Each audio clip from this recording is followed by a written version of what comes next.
Heavy rain versus deep mulch.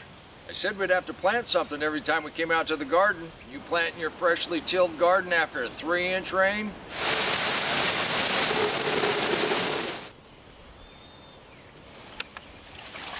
That's easy, 3 inches of rain. Come on, let's plant. So in your freshly tilled garden, can you come out here and walk on it and not sink down to your knees? So right underneath this trellis, we're gonna go ahead and put in these other tomatoes. Now I've got these whoppers. They should have probably gone in last week. I've got this single that I have no idea what it is. That's what was left over after the cat went through and ate everything out of that one tray. But let's take a look underneath this mulch. If this was a traditional garden and I had tilled this up and we had that much rain last night, I wouldn't even be able to walk on it out here. If you look underneath there, it's not mushy, it's just regular damp soil. Our worms, thank you. And this soil is damp. This soil is plenty damp. But it's not overly muddy.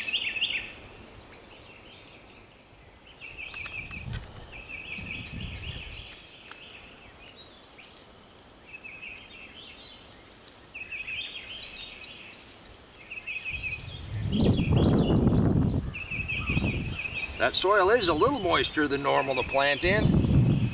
But in a tilled garden, could you plant today? Now we're gonna clean up some of these other tomatoes since we just got that hard rain. So let's go ahead and just clip that bottom one off. We don't want that touching the ground. And just mulch in around there.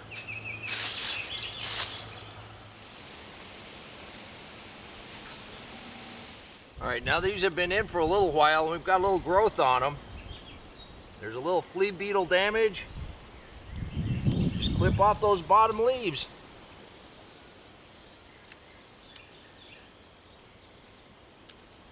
You're not hurting the plant at all.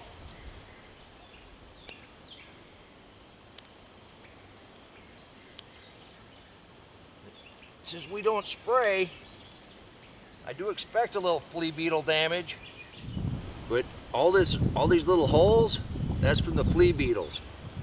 I'd be more concerned if I thought it was fungus or something. So you can just clip those off. The plant doesn't need to be trying to repair that.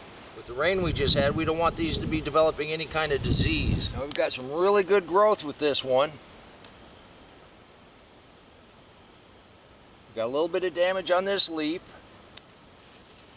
This lower leaf that's touching the ground, clip that out of there.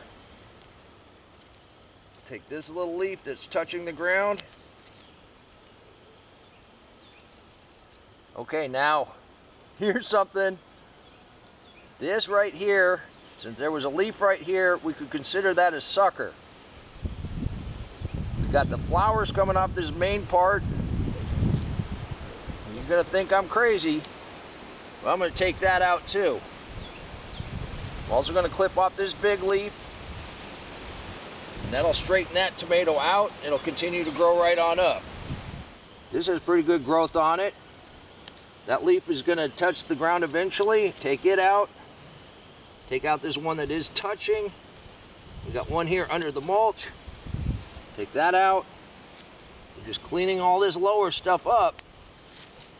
If you keep that off the ground, it's less likely to get disease. This Cherokee, I was going to take all the suckers out, and we got one coming in right here. Take that out. Bottom leaves. You can do it pretty quick.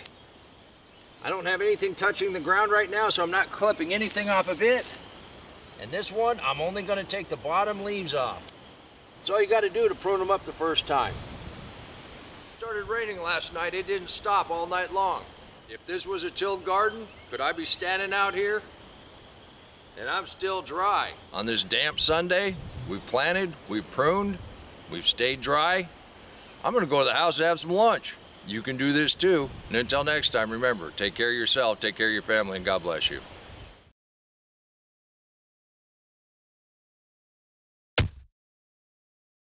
Come on, let's plant. Let's go plant garden.